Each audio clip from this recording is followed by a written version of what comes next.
Well, what a Friday we have had. We definitely had an active afternoon and evening, and it was affiliated with what's called a mesoscale convective system. So what is that? Basically, that's when you have thunderstorm clusters come together and they merge into a system and they move basically as one. And its movement a lot of times can be very challenging to forecast. A lot of times they may move very quickly, but sometimes they merge with other storm complexes and they can sit a little bit longer. But mesoscale convective systems are really known for flash flooding because, again, of the slow movement that they could have. They're also known for having damaging wind, which we definitely saw for today. And also they are known to have copious lightning. And we had a lot of thunderstorms for today, truly a lightning show. So here's the setup from earlier today.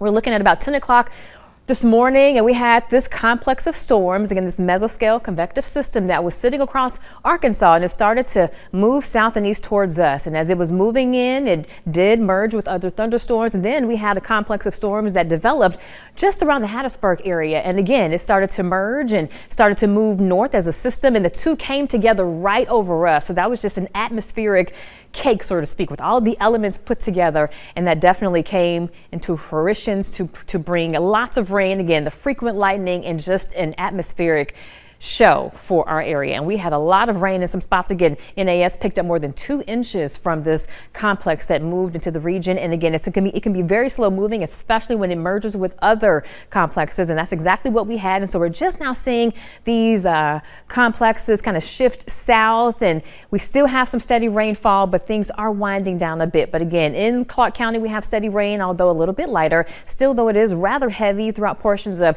Choctaw County. Gilbertown, you're dealing with some steady rainfall, similar for Siletz, again, moderate to heavy. And as we head north of I-20, things are winding down a bit. Thank goodness for that. So as we push ahead, we're expecting a lot of this to kind of simmer down. And by tomorrow morning, here's 7 o'clock, there could be some patchy dense fog. We have a lot of moisture in the air, and that could lead to some fog developing. Otherwise, though, we'll have a mix of sun and clouds. And your overall Saturday looks good in the morning, but there could be more storms in the afternoon. And if you catch a storm, again, you could be dealing with some heavy rain and some gusty winds. But we'll have a similar forecast on Sunday. So if you're heading out with mom, you want to make sure that you have that umbrella handy for her just in case you encounter some afternoon and evening rain activity. Right now we have widespread 60s out there, 67 in the metro. And for tonight, temperatures kind of stay in the 60s, mainly cloudy. Again, once you get after midnight, not expecting much in the way of wet weather, but look at your holiday weekend. It's going to be toasty. We're talking 90s. If we hit the 90s, that would be the first that we've seen all year. And it will be a little bit above the norm. It's typically, we don't get our first 90-degree